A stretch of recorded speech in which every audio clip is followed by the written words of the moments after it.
conversar con el doctor Miguel Ángel Martínez González. El doctor Miguel Ángel Martínez González es catedrático de Salud Pública de la Universidad de Navarra y desde junio del 2016 también es catedrático visitante en Harvard.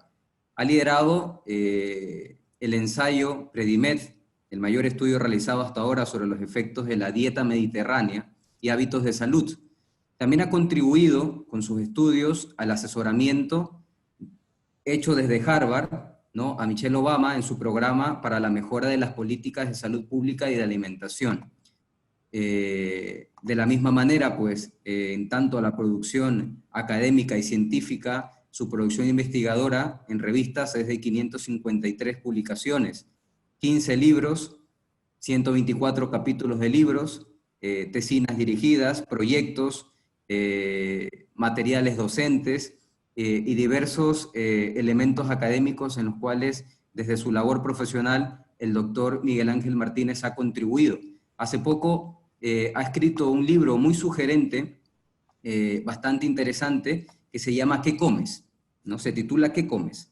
Entonces, sin más preámbulos, doctor Miguel Ángel, quisiera darle la más cordial bienvenida a esta sesión. Y bueno, adelante. Pues muchísimas gracias, Boris. Es un placer y un honor para mí, pues, estar, aunque sea virtualmente, en Ecuador y tener la oportunidad de presentar esta conferencia, esta sesión. Aquí empezamos hablando de algo que nos preocupa a todos, que es la pandemia de coronavirus que está asolando todo el planeta, ¿verdad?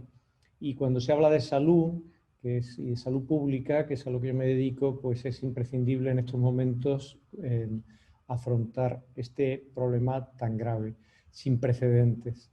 Entonces aquí tenéis un titular de un medio de comunicación en España que dice, este es el titular, dice: la alimentación es el mayor riesgo de coronavirus y nadie está hablando de ello. O sea, por supuesto que hay que cuidar lo que se llama la triple M, que es el lavado de manos, la mascarilla y guardar los metros de distancia. Hay que cuidar también la triple C, que es evitar sitios concurridos, cerrados o cercanos. Pero a la vez hay que pensar en cuál es nuestro patrón alimentario.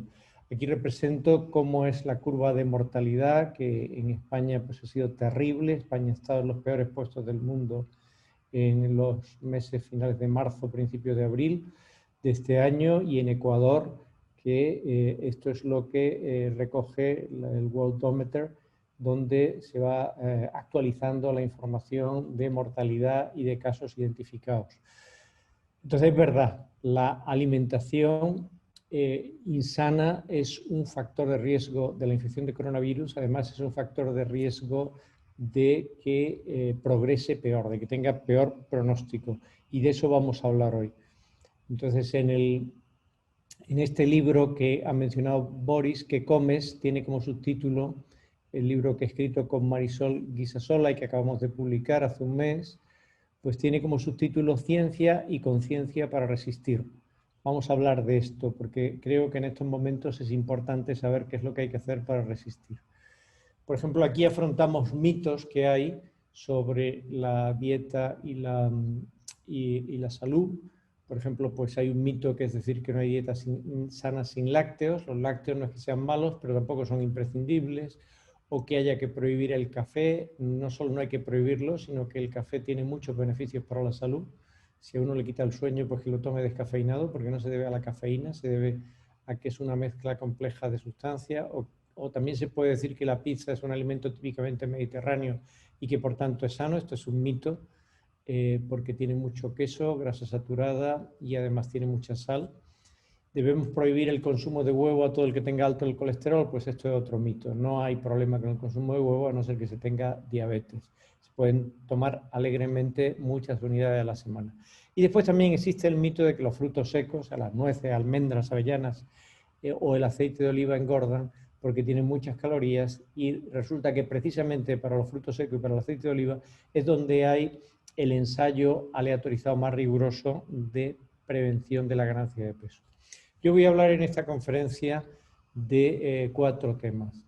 Algo que quizá no hayáis oído antes, que es agnogénesis. ¿Qué es esto de agnogénesis? Este va a ser el primer apartado. El segundo será cómo actuar a través de medidas estructurales, o sea, cómo actúa la salud pública para mejorar los buenos hábitos de la población a través de medidas estructurales, de políticas alimentarias, legislativas, etc. Después, esto de los buenos hábitos que aparece en el título, ¿no? Buenos hábitos de salud, cómo se consiguen.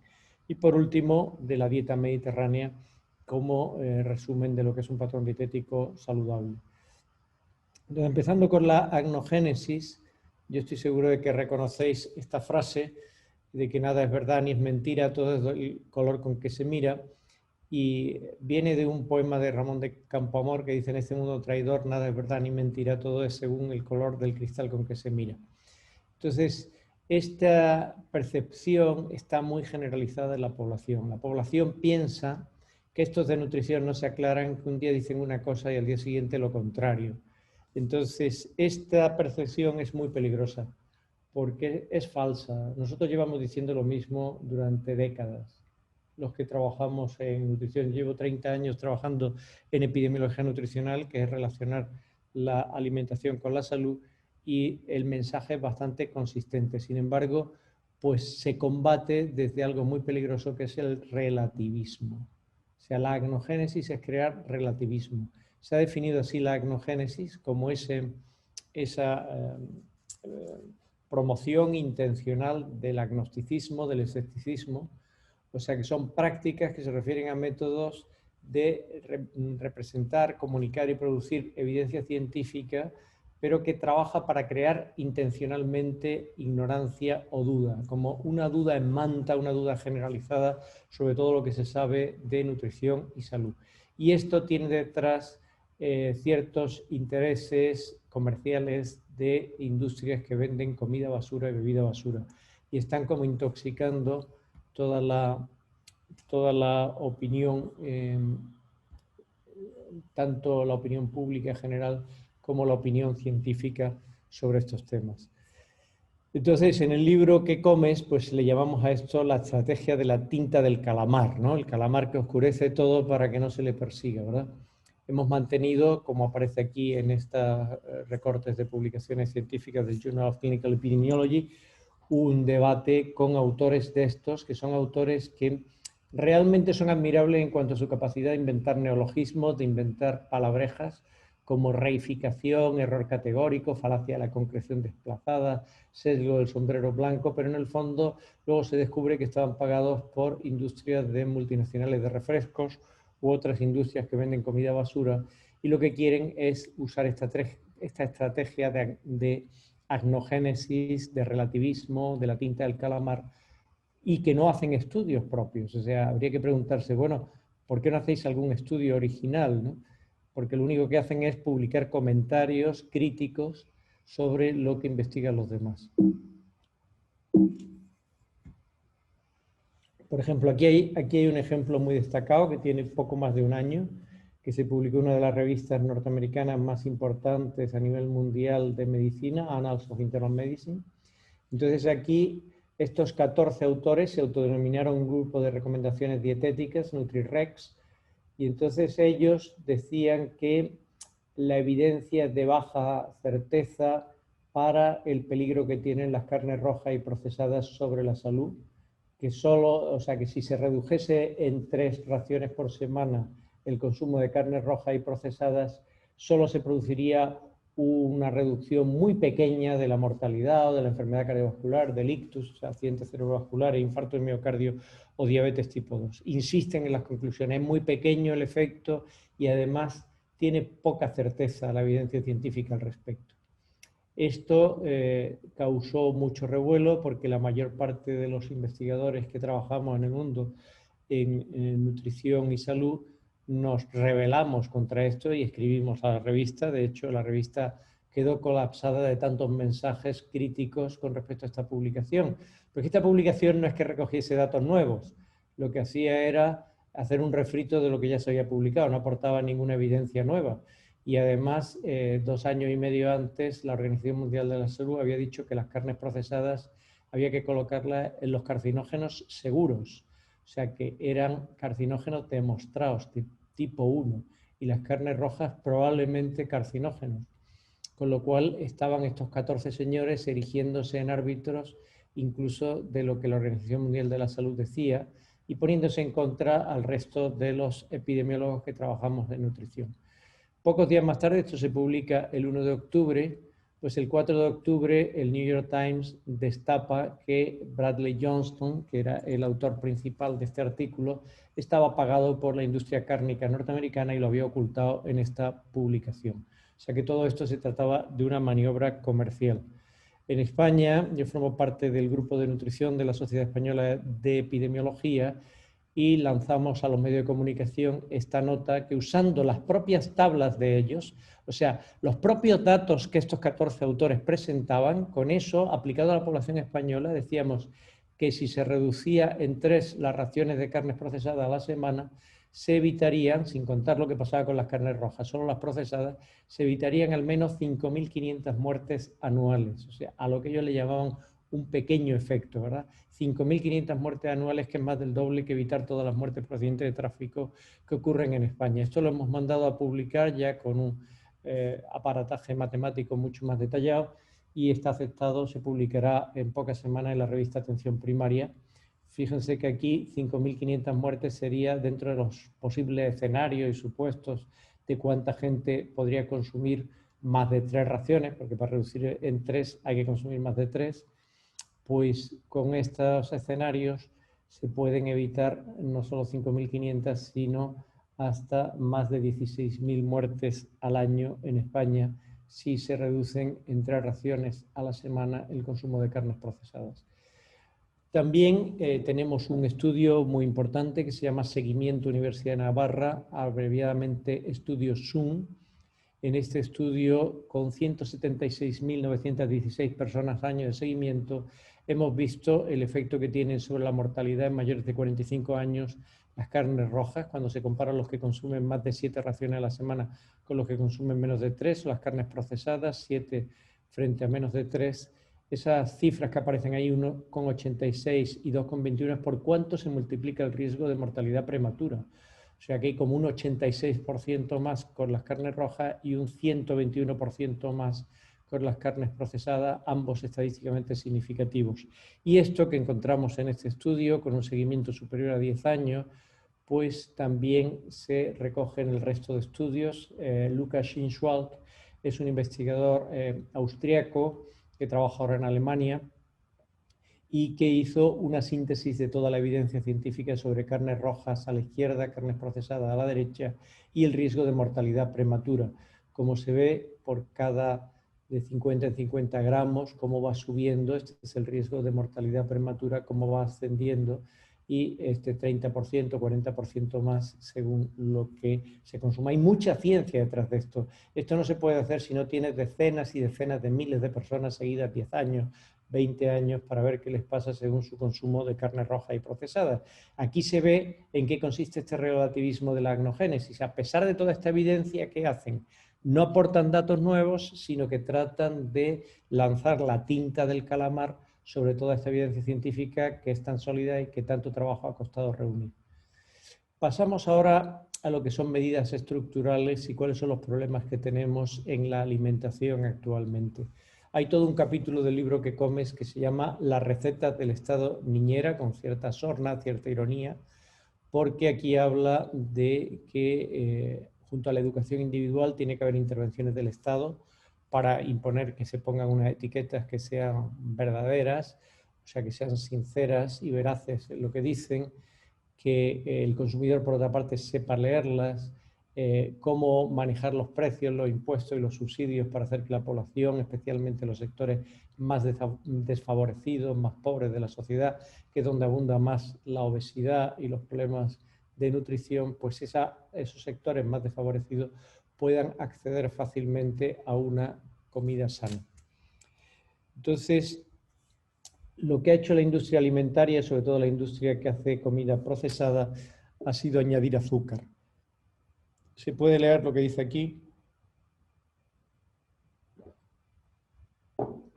que de todo lo que se le puede añadir a los productos alimentarios no hay ninguno tan potente como el azúcar. Hay que distinguir dos tipos de azúcar. El azúcar que naturalmente está presente en una fruta, por supuesto la fruta tiene fructosa, que es un azúcar y es natural, de los cristalitos añadidos que se le añaden hasta al ketchup, a la mostaza, al vinagre, a toda la bollería industrial, a los donuts, etcétera, que se le añaden grandes cantidades. Las empresas no venderían estos productos tanto si no fuesen lo bastante dulces. Entonces añaden intencionalmente más azúcar. Este es un artículo de la revista Nature de 2012 que ha hecho época, que se llama La verdad tóxica sobre el azúcar.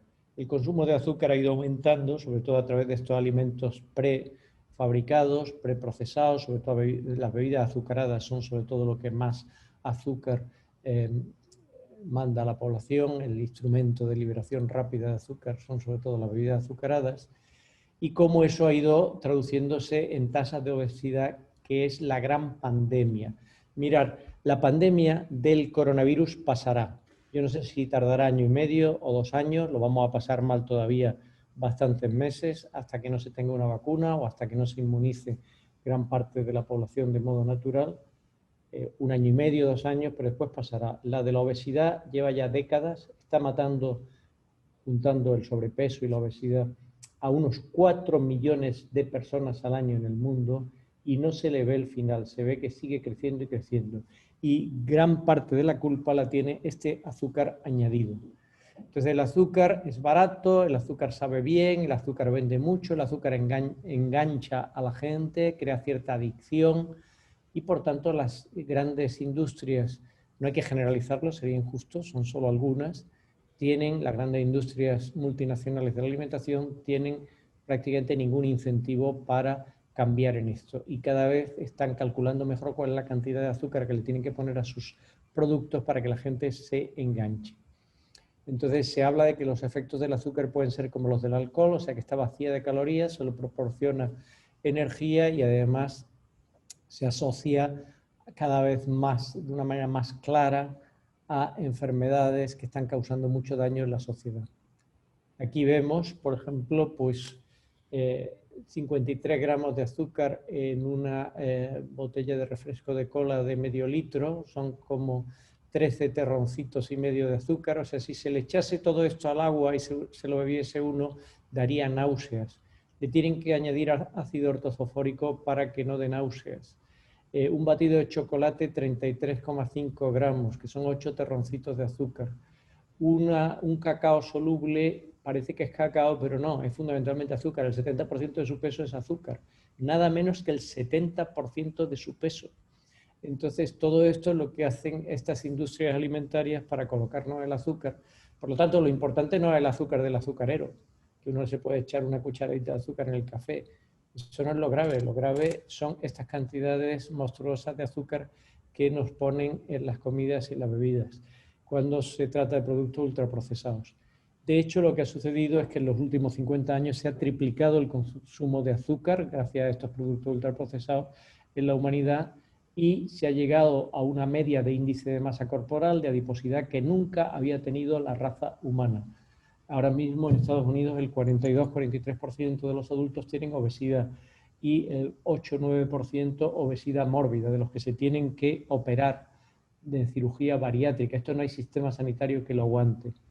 Nosotros publicamos en el British Medical Journal el año pasado este estudio muy completo, muy exhaustivo, con más de 20.000 personas seguidas a largo plazo, más de 11 años, donde veíamos que consumir estos productos 4 o más veces al día, productos ultraprocesados, que son todos esos productos que están hechos de alimentos que no se sabe realmente cuál es el alimento verdadero que hay ahí, o sea, no se sabe de qué están hechos, que están empaquetados, que necesitan etiqueta y que están cargados de azúcar, de aditivos, o son patatas fritas cargadas de sal. Entonces, cuando se consumen 4 o más raciones al día, la mortalidad prematura aumentaba en un 62%. Antes habíamos demostrado, también en este mismo estudio SUN, Seguimiento Universidad de Navarra, que aumentaban el riesgo de obesidad y de hipertensión. Nosotros lo publicamos esto en el 2019, esto aparece en las noticias en junio, y casi simultáneamente en noviembre de 2019 otra cohorte en España también de tamaño más reducido, pero también grande, varios miles de personas, encuentra prácticamente lo mismo. Luego en Estados Unidos, en julio, pues la cohorte NHANES, que es National Health and Nutrition Examination Survey, que es el gran estudio representativo de toda la población americana, encuentra lo mismo. Y luego en Francia, bueno, esto había sido precedente, en Francia lo encontraron antes, pero no llegaba a ser significativo el estudio francés. Entonces son 4 estudios de gran envergadura, todos ellos publicados en las revistas top de medicina, que muestran que estos ultraprocesados aumentan la mortalidad. ¿Qué son los ultraprocesados? Pues son esos alimentos que decía antes, y las medidas estructurales son necesarias para limitar este escándalo, porque claro, los supermercados están llenos de ultraprocesados. Es lo primero que vemos. Vemos muchas bebidas azucaradas, mucho batido, mucho postre de estos dulces que están empaquetados, etcétera, muchos yogures con mucha azúcar añadido, con todo tipo de saborizantes. El típico ultraprocesado es que se coge, por ejemplo, una base orgánica. Esa base orgánica es algo que sería un desperdicio en la industria alimentaria. Se le añaden saborizantes, espesantes, conservantes, colorantes, y acaba siendo mermelada de frambuesa. Pues, ¿cuál era la base orgánica? Cáscara de patata, la mondadura de la patata, la piel de la patata, que en vez de tirarla y tener que gastarse dinero en eliminación de residuos, se recicla. Y esto es lo que pasa con los palitos de mar, esto pasa con los nuggets de pollo, esto pasa con muchos productos que no se reconoce lo que son, ¿verdad? Entonces, por eso se habla de ponerle impuestos no solo a las bebidas azucaradas, sino a otros ultraprocesados, y además la recaudación que se haga de estos fondos no usarla para que el Estado siga recaudando, sino para subsidiar alimentos sanos como son los frutos secos, el aceite de oliva, las frutas, las verduras, las legumbres. Y además es necesario que se le pongan etiquetas, como han hecho en Chile, que son etiquetas frontales, que son parecidas a un semáforo que te dicen si aquello es sano o no. Aquí tenemos la clasificación que usamos nosotros en el estudio Zoom. Los ultraprocesados son todo lo que hay en la parte de abajo. Por supuesto, aquí están los muffins, o sea, esas magdalenas, los donuts, los croissants, toda esta bollería industrial, toda esa pastelería barata, esos chocolatines baratos, esas bebidas de frutas, los batidos lácteos, las sopas instantáneas, croquetas, mayonesa, bebidas alcohólicas fuertes que no se producen por fermentación, sino por destilación, como el whisky, la ginebra, el vodka, el ron. Todo eso son ultraprocesados. Cuando se consumían 4 o más raciones de estos ultraprocesados, aumentaba en un 62% el riesgo de morir prematuramente en esta cohorte, que era joven. ¿Qué es lo que explicaba la mayor contribución de ultraprocesados? Las carnes procesadas. Aquí estamos hablando de hamburguesas y salchichas, sobre todo. Y después de esos embutidos baratos, como puede ser lo que en España, no sé cómo se llamará en Ecuador, se llama mortadela, o le llaman jamón cocido, pero ahí también meten restos de las mondaduras de patata, meten ahí muchas cosas, ¿verdad? Aunque le llamen jamón cocido. Bebidas azucaradas, estos batidos lácteos, patatas fritas, pasteles y galletas. Todo eso es lo que proporciona mayor porcentaje de ultraprocesados. Esto es en población española, lógicamente. Todo esto hace que haya que actuar a nivel de la estructura, poniéndoles etiquetas a estos alimentos para que la población sepa lo que está comiendo. De ahí el título del libro, ¿qué comes? Tenemos que saber qué comemos y que no nos metan comida basura en todos estos productos. También poniendo impuestos, usando subsidios, poniendo regulaciones.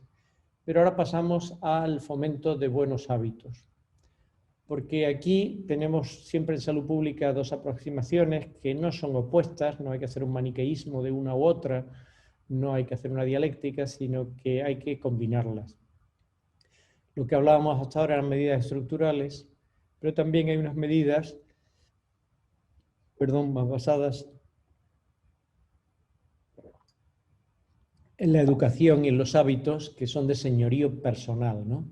Y que vienen a través de una educación en la familia, en la escuela, hábitos y carácter que hay que construir, la virtud, los valores, el cambio cultural en profundidad que necesita nuestra sociedad, y por tanto corresponden más al hábito de la psicología. Si lo de arriba asume que el ser humano es como una especie de marioneta que cuelga de los hilos de lo que el gobierno, la administración del Estado quiere imponer o quiera establecer, Lo de abajo habla del dominio que uno tiene que tener sobre sí mismo, ¿no? Y aquí pongo dos imágenes. No dejo de hacer propaganda de nuestro gran Rafa Nadal, el mejor tenista de todos los tiempos, que nos tiene a todos muy orgullosos, por lo menos de algo estamos bastante orgullosos en este país. Pues ese dominio, ¿no? Que es lo que se dice en inglés drive, ¿no? Que uno tiene el dominio de la pista, tiene el dominio de la situación y no es una marioneta que dependa solo de los hilos que tira el Estado, ¿no? Entonces, por eso no todo debe ser estructural, regulación y políticas. O sea, lógicamente hay algo en toda esta epidemia de obesidad y de exceso de peso que tiene que ver con problemas de fondo culturales y educativos que hay que afrontar en nuestra sociedad. ¿Cuáles son esos problemas que están detrás de una pandemia de obesidad sin precedentes que está causando 4 millones de muertes? ¿Cuáles son esos problemas? En primer lugar, el consumismo. Comemos mucho más de lo que necesitamos. Es un hiperconsumo, un exceso, un sobreconsumo. En segundo lugar, el hedonismo, que es la búsqueda de tener todo al alcance de un clic, de la gratificación inmediata, de la respuesta placentera al instante, ¿verdad? Esta es una fuerza cultural que ha tomado mucho auge en nuestra sociedad y que está haciendo mucho daño. En tercer lugar, el permisivismo, o sea, que se eduque en las familias a los niños, pues dándoles golosinas que son 60-70% de su peso azúcar para premiarles por algo que han hecho bien, o que se les lleve a una hamburguesería para celebrar un cumpleaños donde comen comida basura, pues esto es permisivismo y sobre todo que se permita pues todo ese consumo irresponsable que está haciendo daño a la salud a cualquier edad. Y por último, el materialismo, o sea, poner como el colmo de la felicidad humana en estas recompensas de tipo material, instantáneo, placentero, ¿verdad? Todo esto está en la base de una cultura deteriorada y, por tanto, se podría hablar incluso de cultura basura que está soportando ese exceso de comida basura y de bebida basura. Por ejemplo, aquí en el libro decimos, tu mente racional te está diciendo que ese donut, ese helado, esa bolsa de gusanito engorda y perjudica. Los gusanitos son un snack de queso y derivados del petróleo en general y perjudica tu salud, pero otra parte emocional de tu cerebro ya te ha mandado una señal en contra y acabas comiéndote ese producto. O sea, en vez de ser personas racionales, que tenemos un dominio racional sobre nuestras apetencias, no acabamos convirtiendo en esclavos de esas apetencias. Y esto lo sabe la industria alimentaria. Entonces, con los alimentos ultraprocesados los tratan como se tratan las hojas de coca para convertirla en cocaína para hacerlas más adictivas. Y esto se ha medido con la escala de adicción alimentaria de Yale, ¿no? Por ejemplo, no sé si habéis visto este anuncio que dice de estas pseudo patatas fritas, once you pop, you can't stop. ¿No? Una vez que haces pop, no puedes hacer stop. Te lo tienes que comer entero, ¿verdad?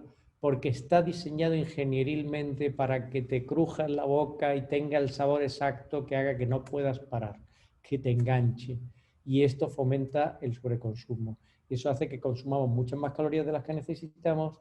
Nadie se vuelve obeso de la noche a la mañana, pero poco a poco se va ganando 1 kilo y otro kilo y otro kilo y se llega a situaciones que hacen mucho daño a la salud, que nos inflaman por dentro, que propician diabetes, enfermedad cardiovascular, hipertensión, cáncer de colon, cánceres asociados a la obesidad diversos y muchos otros problemas, ¿verdad? De falta de calidad de vida, etc. Bien, entonces en este contexto, ¿qué es lo más saludable, ¿no? ¿Qué dieta debemos defender? Pues estas son las recomendaciones del Comité Científico Norteamericano para las Dietary Guidelines for Americans, que salen cada 5 años, donde ya desde el 2015, y ahora lo repiten en el 2020, proponen como modelo la dieta mediterránea. La dieta mediterránea, por tanto, no la proponemos los que vivimos a orillas del Mediterráneo.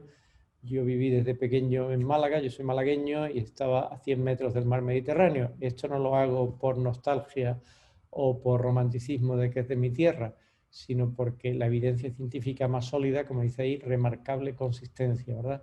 En los hallazgos de estos han revisado, estos son los científicos que nombra el gobierno americano, son absolutamente independientes de la industria alimentaria y los nombra para que hagan una base científica de dar recomendaciones a la población, y ellos destacan la dieta mediterránea. Entonces, la dieta mediterránea está en la pirámide que hemos fomentado desde el estudio PREDIMED. PREDIMED significa prevención con dieta mediterránea. y como ha dicho Boris en la presentación, ha sido el ensayo de nutrición más amplio que se ha hecho nunca en Europa.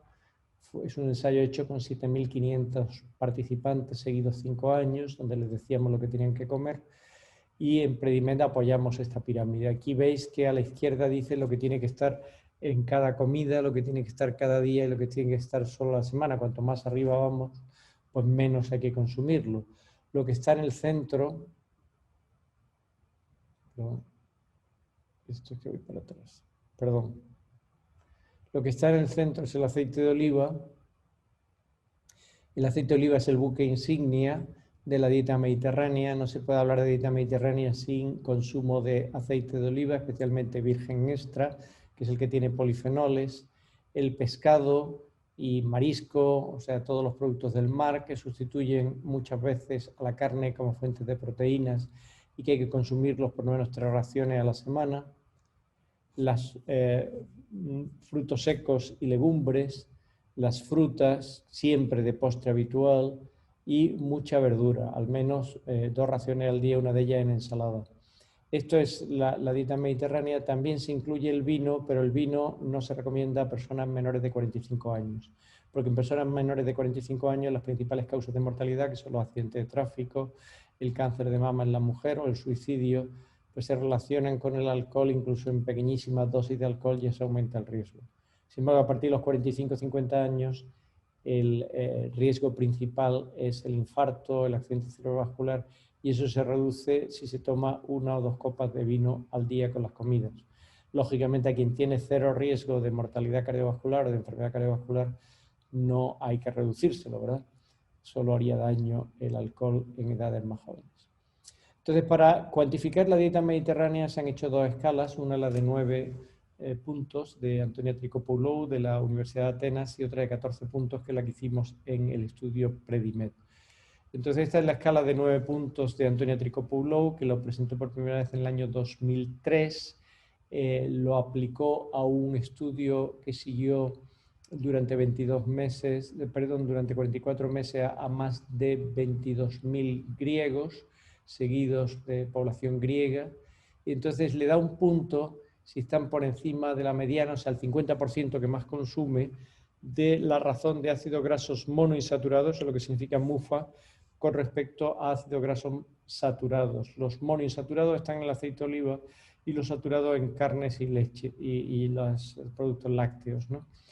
Después le da otro punto, lo mismo si están por encima en ese 50% superior de fruta y frutos secos, lo mismo para las verduras, cereales, legumbres y pescado, y con la carne y los lácteos al revés, le da un punto si están en el 50% que menos consume, y al alcohol le da un punto para el consumo moderado. Así se pueden tener de 0 a 9 puntos. Pues bien, lo que cuantificó Antonia Tricopoulou y su equipo fue cómo cambiaba el riesgo de mortalidad prematura por cada 2 puntos más en esta escala de 0 a 9. Entonces ellos encontraron que por 2 puntos más de mejor adhesión a dieta mediterránea se reducía en un 25% la mortalidad y en un 33% la mortalidad cardiovascular.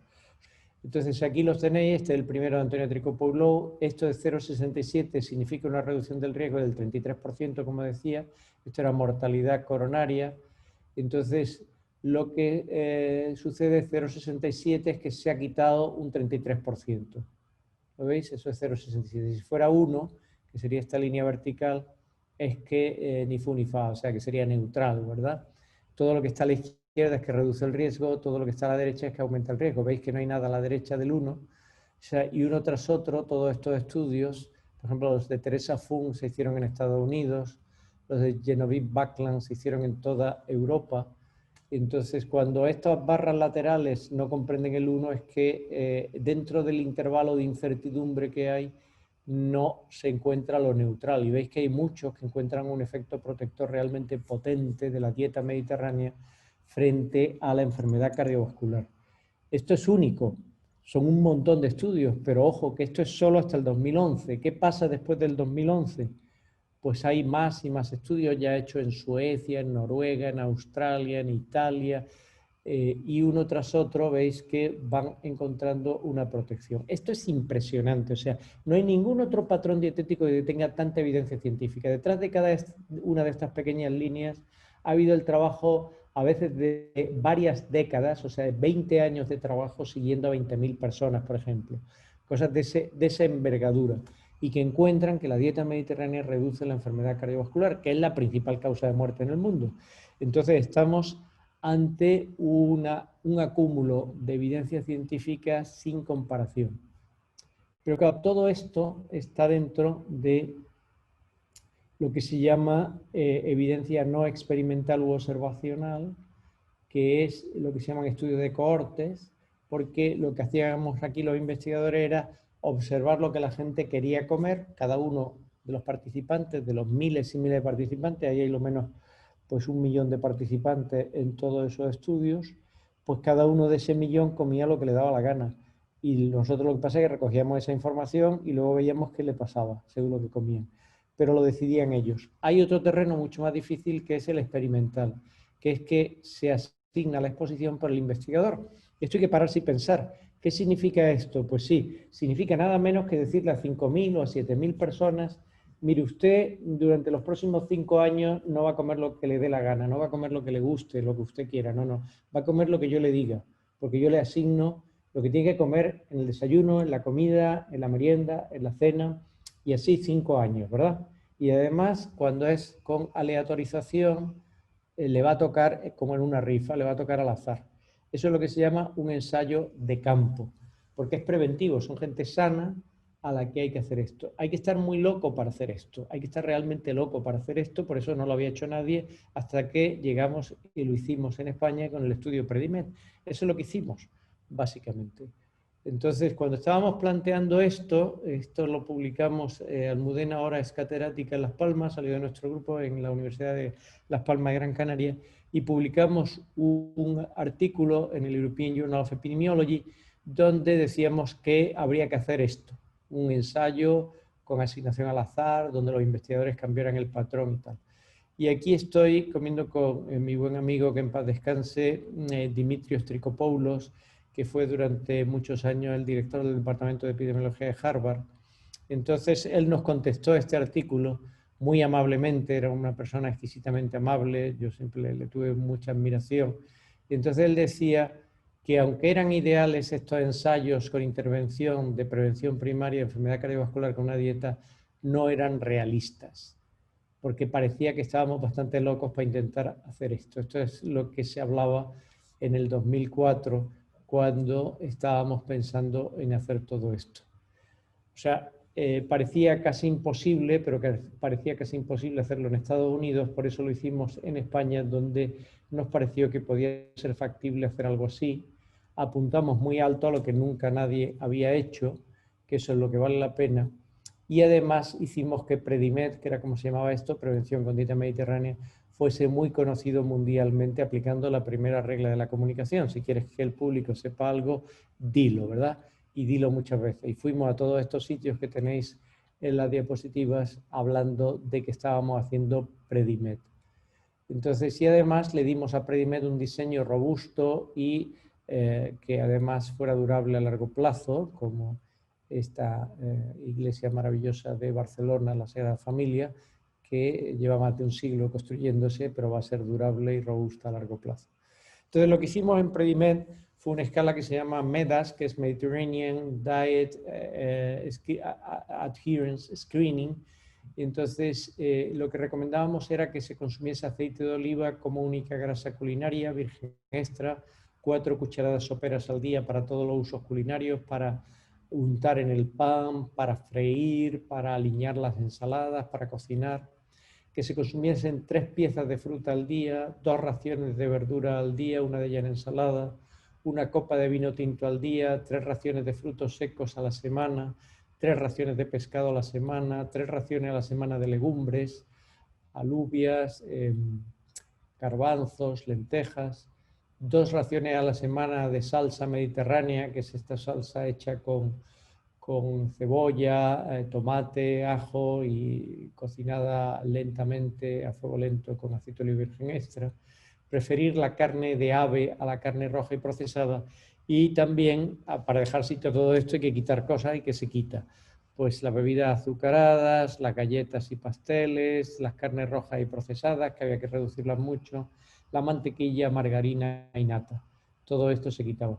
Esto se tradujo en una escala de 14 puntos que acabó sacando la New York Times para hacerle a sus lectores una escala de si seguían o no la dieta mediterránea. Y esto lo aplicamos, como veis aquí, esta es una de las dietistas de Predimed, en sesiones grupales, entrevistas individuales, a 7.447 personas, de las cuales 5.000 eran de intervención, y a uno de ellos se le regalaban frutos secos y otro aceite de oliva, mitad y mitad, como 2.500 en cada grupo. Y otro grupo de 2.500 era el grupo control, que se le daban las recomendaciones habituales de la época para prevención cardiovascular, que era pues una dieta baja en grasa.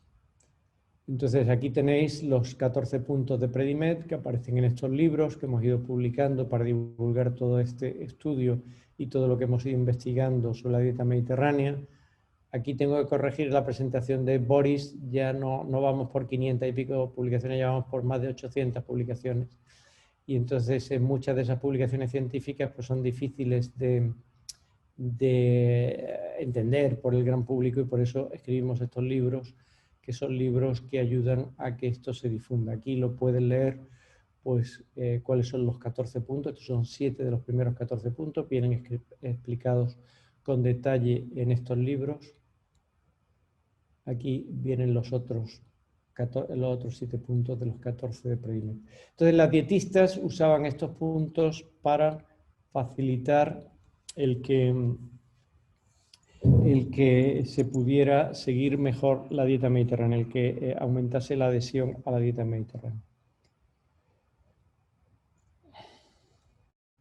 Bien, así estaban los del grupo de intervención y se consiguió cambiar la dieta, que este era el reto.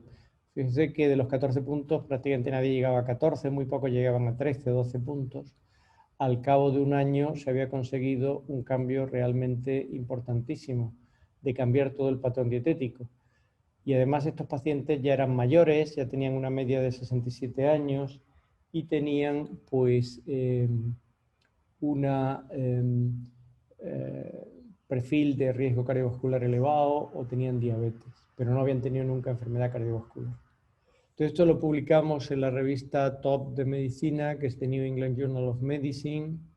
Lo publicamos en 2013, después de una media de casi 5 años de seguimiento.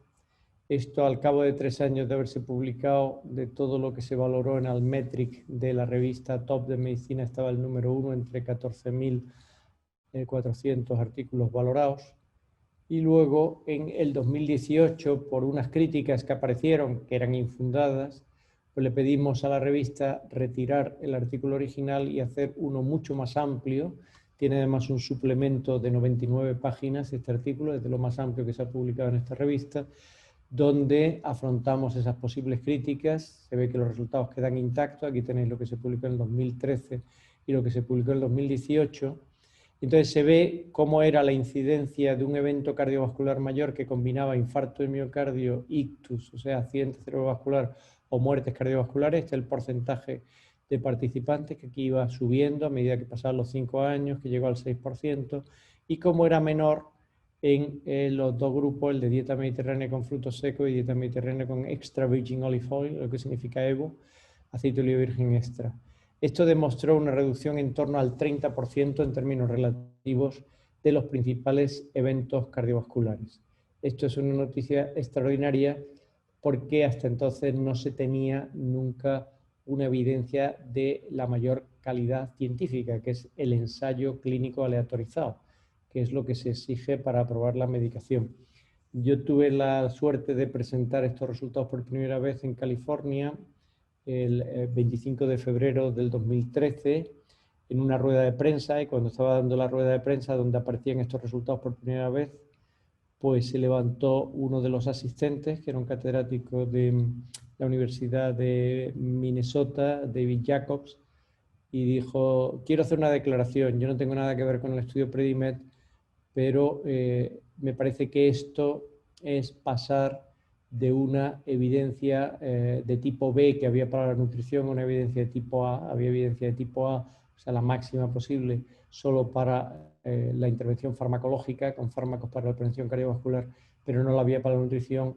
Por fin la tenemos para la nutrición. Y después dijo otra cosa, dijo, a partir de ahora, si se habla en serio de nutrición, hay que mencionar a Predimed. Predimed ha seguido produciendo muchos resultados publicados en las mejores revistas. Hemos visto una reducción muy impresionante también, por ejemplo, de la diabetes con esta dieta, del cáncer de mama.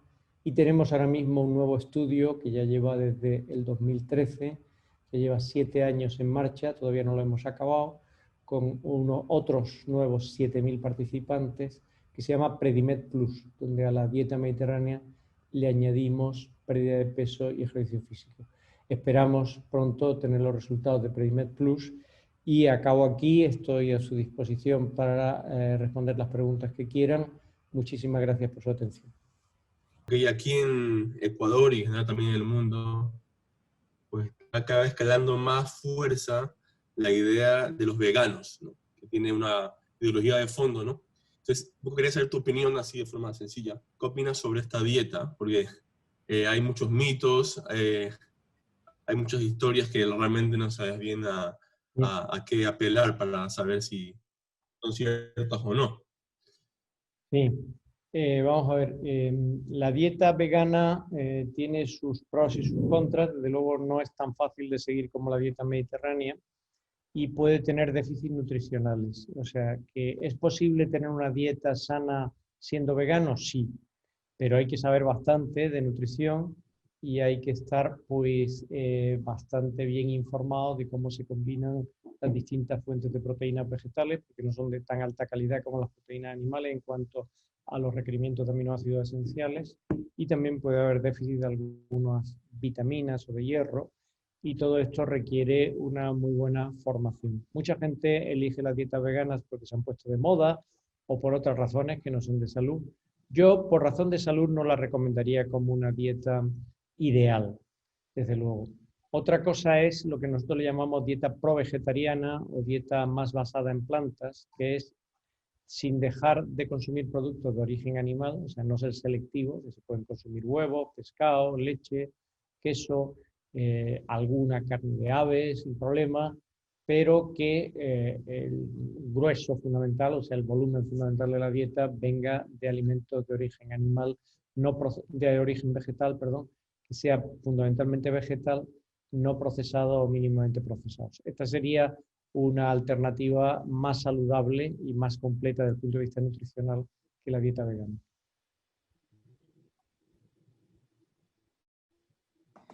Muchas Muy gracias. bien. Muy bien, tenemos otra pregunta del profesor Víctor Movilla. ¿Es posible sustituir totalmente el consumo de carne por el de granos?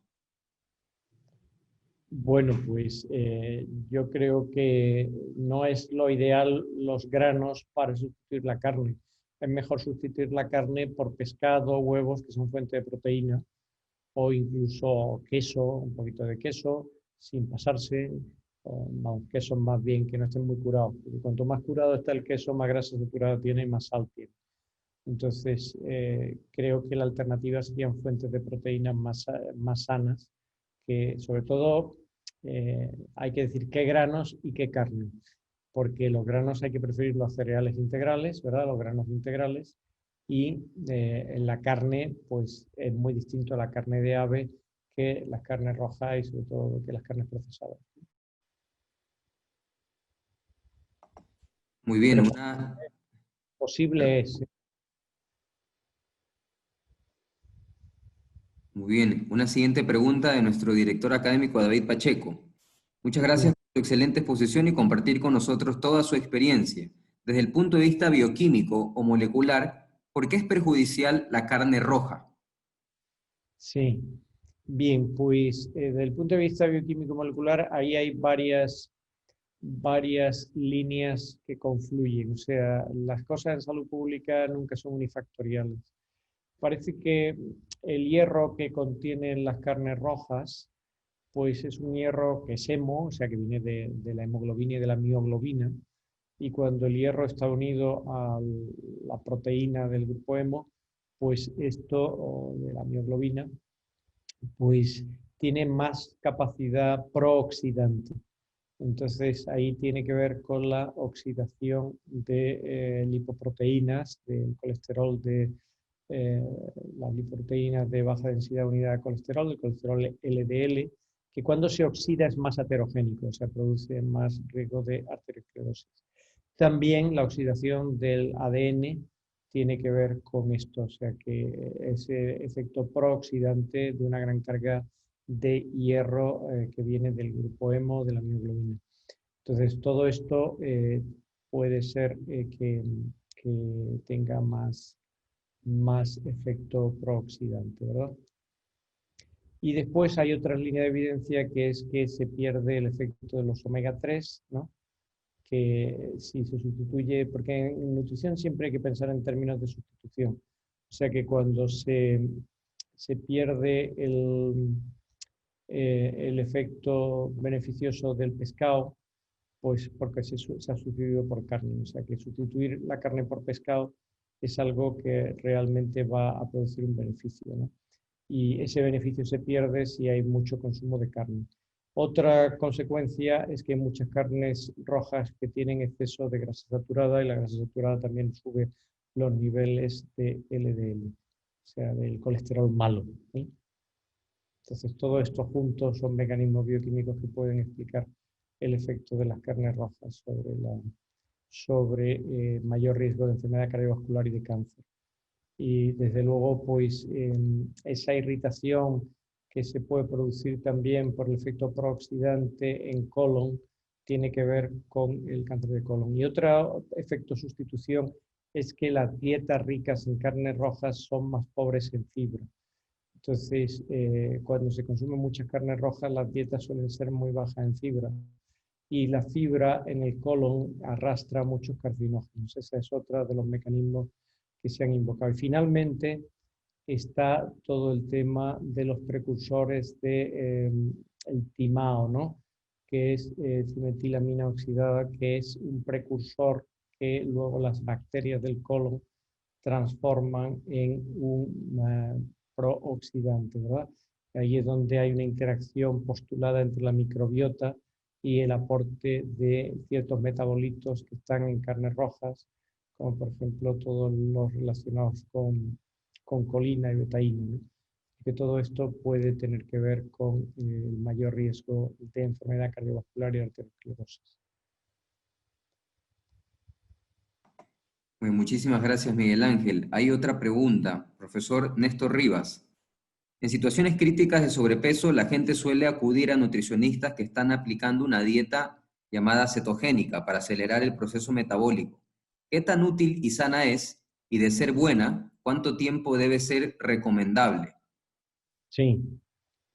Bueno, la dieta cetogénica está muy de moda, pero no hay estudios sólidos con miles de personas, como he dicho, de la dieta mediterránea y a largo plazo. O sea que es una dieta muy extrema que es difícil de mantener.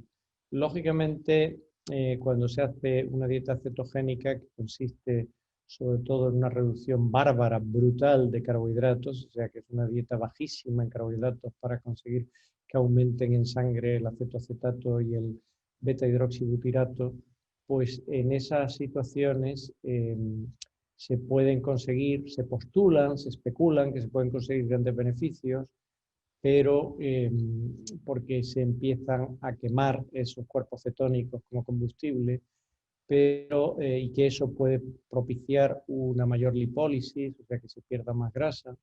Pero todo esto está a un nivel más de hipótesis bioquímica que de hechos demostrados, porque lo que sucede luego en la práctica es que la gente tiene un efecto rebote, que a lo mejor sí que pierde peso en 2 meses, 3 meses, pero al cabo de un año pues ha reganado todo el peso que había perdido. Lo que nosotros vemos en el estudio Predimed Plus es que con una dieta mediterránea que es mucho más sabrosa al paladar, que se mantiene muy bien, la gente pierde peso en 6 meses, un año ha perdido un peso y ya ese peso que ha perdido no lo recupera, lo mantiene la pérdida de peso. Y esto es lo más difícil y lo más importante, o sea, que la pérdida de peso sea mantenida a largo plazo. Bien, voy a unir dos preguntas, ¿no? La primera es si hay una hora específica, límite para el consumo de alimentos en la noche y si es perjudicial comer frutas en la noche. Y la segunda es si es realmente beneficiosa la dieta intermitente, o me imagino que debe ser el ayuno intermitente en un diabético. Pues vamos a ver, lo de la noche tiene más de mito que de realidad científica, o sea que se puede comer fruta por la noche sin ningún problema, se puede, se puede eh, comer por la noche sin problema, o sea que no, esto